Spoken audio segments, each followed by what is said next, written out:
Bonsoir à toutes et à tous et bienvenue sur 8 Mont-Blanc, c'est l'heure du journal de la rédaction. Nous sommes le jeudi 11 avril 2019.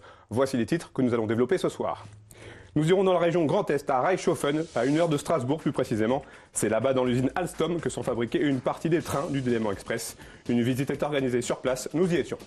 Et puis nous prendrons la direction d'Annemasse, où a été signée ce mardi une convention de soutien conjoint transfrontalier, une première qui permet à la compagnie de danse 7-2-7-3 d'avoir une double nationalité artistique. On commence avec une circulation perturbée ce jeudi matin. Vous faites peut-être partie des personnes qui se sont retrouvées coincées ce jeudi après la fermeture dans les deux sens de l'autoroute A41. La cause de cette grande pagaille, un camion transportant des voitures en feu. Et pour en parler, je suis en liaison téléphonique avec Pascal Philippe. Pascal Philippe, bonsoir. Oui, bonsoir. Vous êtes le directeur adjoint sécurité trafic d'AREA. Est-ce que vous pouvez nous expliquer clairement ce qu'il s'est passé ce jeudi matin ? Oui, donc ce matin à 6h30, donc nous avons été alertés par un usager via une borne RAU qu'un poids lourd connaissait un départ de feu sur la zone entre Annecy et Saint-Martin de Bellevue qui se trouve au PK au point kilométrique 137 exactement sur l'autoroute A41 Nord. Est-ce qu'à l'heure où on se parle, est-ce que vous connaissez la cause de cet incendie ? Non, pas du tout. Donc il faudra laisser se faire l'enquête, bien évidemment, sur les raisons de cet incendie, mais on peut d'ores et déjà dire qu'effectivement c'était un incendie assez brutal et très important, puisqu'il s'agissait d'un poids lourd qui transportait des véhicules légers sur son chargement. C'est ce qui vous a poussé à couper la circulation de l'autoroute dans les deux sens ? Absolument. Donc ce sont une procédure que nous avons mis au point avec les autorités et puis les services de secours dans cette zone un peu particulière où également nous constations de grands dégagements de fumée et puis des flammes très importantes. Ce soir, la situation est totalement rétablie ?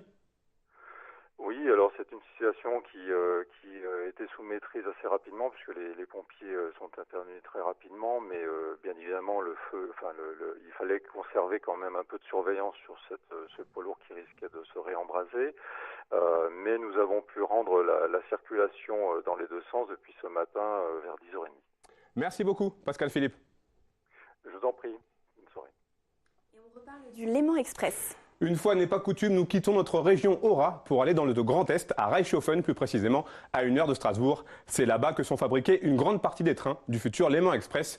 Une visite sur site était organisée par la région Auvergne-Rhône-Alpes qui a commandé 17 rames au groupe industriel pour décembre 2019. Reportage. À partir du 15 décembre prochain, voici le type de train qui circulera sur la ligne transfrontalière Léman Express. Des trains régiolis de la gamme Coradia Polyvalent, fabriqués par Alstom, ici sur son site de Reichshofen en Alsace. Il s'agit pour nous de l'objectif vraiment majeur sur 2019, puisque nous avons à mener à bien la phase d'homologation, de production de l'ensemble de ces 17 rames, de manière à assurer la mise en service commercial de ces trains qui est prévue à mi-décembre 2019. Au total, le contrat cadre prévoit la livraison de 17 trains par Alstom. Pour le moment, tout cela l'assure, les délais seront respectés malgré la complexité de travailler sur un projet binational avec des normes différentes. Ce produit spécifique pour le Léman Express, c'est une rame déjà qui va avoir les tensions d'alimentation française, donc le 25 kV 1500 volts, et puis les tensions suisses, donc le 15 kV. Qui va avoir également des équipements de sécurité qui seront utilisés sur les deux pays, donc la signalisation française, la signalisation suisse et une signalisation européenne d'interopérabilité. L'importance principale, c'est de correspondre aux attentes des clients. Et je pense aujourd'hui, en voyant une rame comme ça, on a fait un premier pas.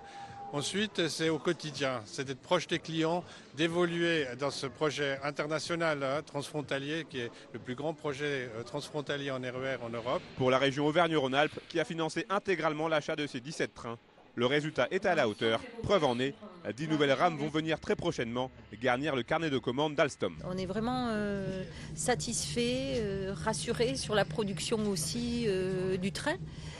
On avait besoin concrètement de le voir, d'y monter dedans. Les investissements sont énormes pour la région. Ce projet Léman Express, je l'ai dit, c'est 400 millions d'euros.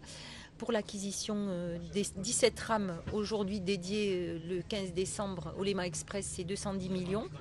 Et on va encore ajouter 100 millions pour 10 rames supplémentaires. Pour rappel, le Léman Express, ce sera 240 trains par jour, 50 000 passagers quotidiens et 45 gares desservies en France et en Suisse. Ce jeudi était marqué par une nouvelle journée nationale de mobilisation suivie partout en France. À l'appel des différents syndicats, les retraités ont défilé dans les rues pour la défense de leurs droits. Parmi leurs revendications, la suppression de la hausse de la CSG, la revalorisation des pensions ou encore la prise en charge de la perte d'autonomie. Au lendemain de la restitution du grand débat national, les retraités ne sont pas satisfaits. On écoute quelques réactions recueillies à Annecy par Victoria Lopez. Je pense que les revendications des retraités n'ont jamais été au cœur de ce grand débat. Maintenant, on attend, puisque Macron doit se prononcer en début de semaine, on espère qu'il aura entendu la voix des retraités qui, je le rappelle, depuis plus d'1 an, manifestent régulièrement pour être respectés. Les retraités sont toujours en colère. Bon, le gouvernement était obligé de tenir compte des mobilisations précédentes. Donc par exemple, il a annulé la hausse de la CSG pour un certain nombre de retraités, mais il ne l'a pas annulé pour tous. Le pouvoir d'achat est en berne, 0,3% pour 2019-2020, c'est se moquer des gens. Et en même temps, il y a cette fameuse contre-réforme des retraites qui vise à disloquer les retraites par répartition. Donc on est toujours là. Il n'y a pas de raison qu'on s'arrête. Enfin si, sauf si demain on a une augmentation de 10% de toutes les pensions. Mais on constate que les pensions, depuis plusieurs années, font l'objet de mesures différentes et variées qui visent à rogner le pouvoir d'achat des retraités. Et ça se place dans la perspective de la réforme des retraites qui va fortement impacter le montant des pensions futures. Une première à Annemasse.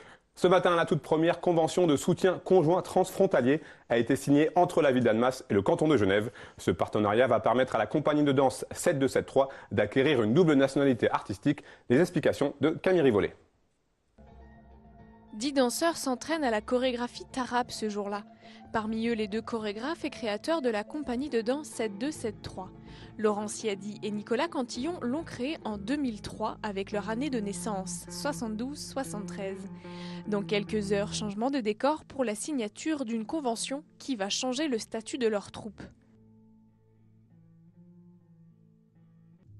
Cette signature ce soir, c'est justement l'aboutissement d'1 année de travail et de rencontres et de négociations autour d'un contrat. Comment faire pour qu'une compagnie devienne officiellement franco-suisse. Cette double nationalité nous permet d'abord d'avoir une forte visibilité sur les 2 pays, la France et la Suisse, enfin en tout cas dans la région, le Grand Genève. Mais aussi on va être très présent. C'est la première fois qu'une telle convention est signée entre les 2 pays. Les élus français et suisses se félicitent du lien transfrontalier que cela va créer. On a fait le squelette, il faut maintenant donner de la chair à ce Grand Genève. Au fond, ce qui m'intéresse particulièrement, c'est de montrer aussi que la culture participe à ce Grand Genève, participe à une cohésion d'une région qui dépasse les frontières, qui dépasse la simple question de la nationalité, pour être véritablement dans une discipline transfrontalière qui parle aux habitantes et aux habitants des 2 côtés de la frontière. C'est ça qui m'intéresse en étant là en tant que conseiller d'État. La compagnie a joué autant en France qu'en Suisse. Habitant à la frontière, ils ne pouvaient oublier ni la France ni la Suisse et ont décidé d'acquérir cette double nationalité artistique. Le maire de la ville de Genève est persuadé que la culture joue un rôle important. La culture peut réellement contribuer à créer du lien, que les gens quelque part se rencontrent aussi sur des spectacles, sur des opérations qui sont inspirantes, qui sont positives. Et en plus, l'arrivée de l'élément express va faire que ce sera aussi beaucoup plus facile de se déplacer de part et d'autre, de venir par exemple à Châteaurouge, à Annemasse, ou pour les gens du côté d'Annemasse d'aller à la Comédie, à la gare des Eaux Vives et ainsi de suite. Donc la culture crée vraiment du lien. Concrètement, cette convention permet un soutien financier pendant 3 ans, ainsi qu'une reconnaissance de leur travail et une plus grande visibilité dans les 2 pays. On termine ce journal avec une visite. Alain Régnier, le délégué interministériel chargé de l'accueil et de l'intégration des réfugiés, était en Savoie ce mercredi. Il en a profité pour visiter plusieurs structures accueillantes du département. Camille Rivollet l'a suivi un peu toute la journée. Reportage. Accueillir des réfugiés, c'est déjà le cas, mais dans quelles conditions? Le délégué interministériel chargé de l'accueil et de l'intégration des réfugiés l'a bien rappelé, il faut promouvoir cette politique d'accueil. Alain Régnier a profité de sa visite en Savoie pour faire un tour d'horizon de la situation. L'occasion pour les professionnels de faire le point sur ce qui va et ce qui convient moins. Du côté du centre d'accueil provisoire de Moutier, les professionnels remarquent qu'il est dur pour les réfugiés d'ouvrir un compte bancaire. Pour Deloire, arrivé du Bangladesh il y a 2 ans, la situation n'est pas parfaite mais lui convient. Ça se passe très bien parce qu'on avait le problème avant, mais en ce moment ça est réglé. Et après venir ici, j'ai la maladie aussi, mais ici, le traitement c'était très bien, ça c'est parfait pour moi. Au groupe AART, qui emploie des réfugiés, le problème vient des formations de français la journée. Elles créent de l'absentéisme et ne facilitent pas l'organisation des plannings. Tout au long de l'après-midi, le délégué a pris des notes de toutes les réflexions.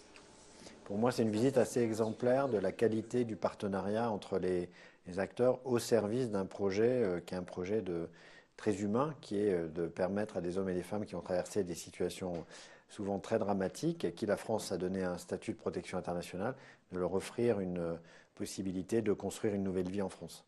Donc je dirais qu'il y a une très bonne complémentarité entre le développement des actions portées par l'État et puis l'engagement des communes, des acteurs associatifs et des entreprises, puisqu'on a aussi une particularité que vous connaissez dans ce département, c'est 6% de chômage, donc on est aussi dans un territoire dans lequel on a une tension sur l'emploi. La visite s'est achevée avec la plateforme linguistique Aider, qui reçoit beaucoup de migrants et leur permet l'apprentissage du français, une étape importante pour l'intégration des réfugiés. C'est la fin de cette édition. Merci à vous pour votre fidélité à l'information sur 8 Mont Blanc. Victoria, je te laisse conclure l'émission. Vendredi, vous avez rendez-vous avec Clémence pour le journal.